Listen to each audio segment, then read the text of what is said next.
नमस्कार दोस्तों, स्वागत है आपका आपके अपने यूट्यूब चैनल सुपर आइडियाज पर। तो अभी टाइम है उत्तराखंड न्यूज का। उत्तराखंड न्यूज आप लोग के लिए आती है हर रोज सुबह 6 बजे। आज है 26 अक्टूबर। तो आज की न्यूज इस वीडियो में हम देखने वाले हैं।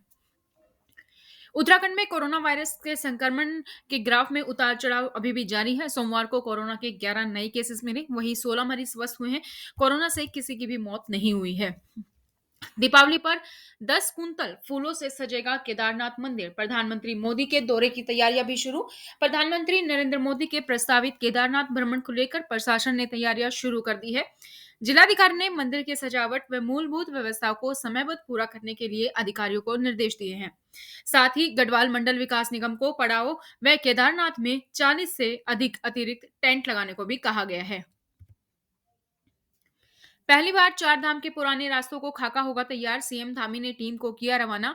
उत्तराखंड में शीतकालीन और साहसिक पर्यटन को बढ़ावा देने के लिए ऋषिकेश से चार धाम तक पुराने रास्ते की तलाश की जाएगी। इसके लिए सरकार ने कवायद शुरू कर दी है। पहली बार 1200 किलोमीटर लंबे पैदल मार्ग चार धाम ट्रेल का खाका तैयार करने के लिए 10 से 12 सदस्यीय की टीम को सर्वे के लिए भेजा जा रहा है। उत्तराखंड आपदा पर बोले सीएम धामी, नुकसान का सर्वे कर पीड़ितों की मदद की जाएगी। उत्तराखंड में आई आपदा को लेकर सीएम पुष्कर सिंह धामी ने कहा कि राज्य सरकार की पहली प्राथमिकता आपदाग्रस्त इलाकों में हालात सामान्य हो और जल्द से जल्द आपदा प्रभावित लोगों को सहायता देना है। हालात सामान्य होने के लिए अधिकारी लगातार मॉनिटरिंग कर रहे हैं और आपदाग्रस्त इलाकों के बारे में प्रधानमंत्री नरेंद्र मोदी भी नजर बनाए हुए हैं। जल्द अधिकारियों की ओर से सर्वे करके रिपोर्ट तैयार की जाएगी और सरकार की ओर से आपदा पीड़ितों को हर संभव मदद की जाएगी। उत्तराखंड के हल्द्वानी में लालकुआं के वन अनुसंधान केंद्र में देश की पहली सुरभि वाटिका तैयार की गई है। एरोमेटिक गार्डन 3 एकड़ क्षेत्रफल में तैयार इस वाटिका में 140 सघन प्रजातियों को लगाया गया है। इस वाटिका को 3 साल में तैयार किया गया है। इसका उद्घाटन रविवार को महाराष्ट्र की वन टच एग्रीकांत संस्था की संचालिका बीणा राव व मुख्य वन संरक्षक संजीव चतुर्वेदी ने संयुक्त रूप से किया। दिल्ली से 2.5 करोड़ के जेवर नकदी लेकर भागे 2 नेपाली पकड़े गए। मालिक को बेहोश कर की थी लूट। चंपावत पुलिस ने दिल्ली के मालिक से घर के करीब करीब 2.5 करोड़ के जेवर और नकदी लूट कर घर जा रहे 2 नेपाली नागरिकों को दबोचा। उनके पास से 14 लाख रुपए के जेवर और 1 लाख से अधिक की नकदी बरामद हुई। पुलिस शनिवार रात नेपाल जाने वाले मार्ग पर गश्त कर रही थी। इसी बीच एनएचपीसी गेट के पास 2 संदिग्ध लोगों को रोककर तलाशी ली तो उनके पास सोने हीरे के आभूषण, 7 कीमती हाथ की घड़ियां और नकदी बरामद हुई। परिवहन निगम में 864 ड्राइवर कंडक्टरों की कमी। नई अनुबंधित सीएनजी बसें आने पर बढ़ेगी परेशानी। उत्तराखंड परिवहन निगम को पूरी क्षमता के साथ बस संचालित करने के लिए 864 ड्राइवर व कंडक्टरों की जरूरत है। वहीं 361 नई अनुबंधित सीएनजी बसें आने पर निगम को 902 और कंडक्टरों की जरूरत पड़ेगी। चार धाम की ऊंची पहाड़ियों पर रविवार शाम को बर्फबारी होने से ठंड में इजाफा हो गया। वहीं केदारनाथ धाम में रविवार देर शाम जमकर बर्फबारी हुई। इस बीच सायंकालीन आरती के लिए श्रद्धालुओं का हुजूम उमड़ा। श्रद्धालु छाता लेकर पूजा करते नजर आए। वहीं रात को बर्फबारी हुई तो सुबह धाम बर्फ से सरोबार नजर आए। हालांकि सुबह से मौसम सामान्य बना हुआ है। सोनप्रयाग से केदारनाथ के लिए निरंतर यात्री भेजे जा रहे हैं। हेलीपैड सहित यात्रा मार्ग पर हल्की बर्फ जमी है। रास्तों व हेलीपैड से बर्फ हटाई जा रही है जिससे कि हेलीकॉप्टर सेवा प्रभावित हो गई है। आपदा से अभी उबरे नहीं, फिर जोरदार बारिश ने डराया शासन पर प्रशासन अलर्ट। राहत की बात यह रही कि इस दौरान राज्य में बारिश से किसी अप्रिय घटना का समाचार नहीं है। आपदा में रविवार तक सरकारी आंकड़ों के अनुसार मरने वालों की संख्या 72 ही थी, जबकि कुल मरने वालों की संख्या 80 बताई जा रही है।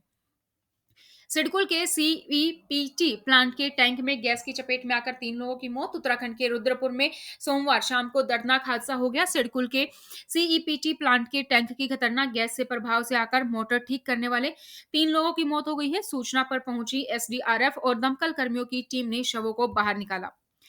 कॉर्बेट टाइगर रिजर्व 15 नवंबर से सफारी के लिए खुलेगा। ढिकाला जोन ऑनलाइन बुकिंग शुरू कर दी गई है। उत्तराखंड के कुमाऊं में मूसलाधार बारिश के चलते आई आपदा के कारण कॉर्बेट टाइगर रिजर्व में जंगल सफारी बंद कर दी गई थी। अब स्थिति सामान्य होने के बाद रविवार से कॉर्बेट प्रशासन ने ढिकाला जोन को छोड़कर अन्य सभी जोन में जंगल सफारी करना शुरू कर दिया है। वही पर्यटक भी बड़ी संख्या में पहुंचकर जंगल सफारी का लुत्फ उठा रहे हैं। 15 नवंबर से ढिकाला जोन में भी पर्यटक नाइट स्टे व डे विजिट कर सकेंगे। इसके लिए 23 अक्टूबर से ढिकाला जोन की बुकिंग शुरू हो गई है। आपदा में क्षतिग्रस्त मकानों की मुआवजा राशि बढ़ाएगी सरकार। कैबिनेट बैठक में आएगा प्रस्ताव। प्रदेश में आई आपदा में जनहानि के साथ जिन लोगों ने मकान, दुकान इत्यादि पूरी तरीके से ढह गए हैं या क्षतिग्रस्त हो गए हैं, ऐसे लोगों को मिलने वाली मुआवजा राशि को सरकार बढ़ाने जा रही है। इस आशय का प्रस्ताव आगामी 28 अक्टूबर तक होने वाली कैबिनेट बैठक में लाया जाएगा। सरकार बैठक से पहले इसकी घोषणा कर सकती है। उत्तराखंड में कोरोना संक्रमण काबू में आ गया है। बीते 24 घंटों में प्रदेश में 11 नए संक्रमित केस मिले। वहीं एक भी मरीज की मौत नहीं हुई है, जबकि 16 मरीजों को ठीक होने के बाद घर भेजा गया। सक्रिय मरीजों की संख्या घटकर 156 पहुंच गई थी, जबकि रविवार को प्रदेश में 163 सक्रिय मरीज थे।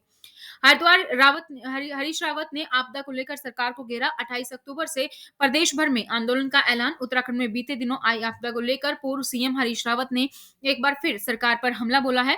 सोमवार को देहरादून में कांग्रेस भवन में प्रेस वार्ता कर उन्होंने धामी सरकार पर निशाना साधते हुए कहा कि सरकार आपदा प्रबंधन में फेल हो गई है। मैंने कहा था कि 5 दिन में आपदा राहत में तेजी लाए, वरना हम आंदोलन करेंगे, लेकिन सरकार के मंत्री, विधायक और कार्यकर्ता ढिलाई में काम कर रहे हैं।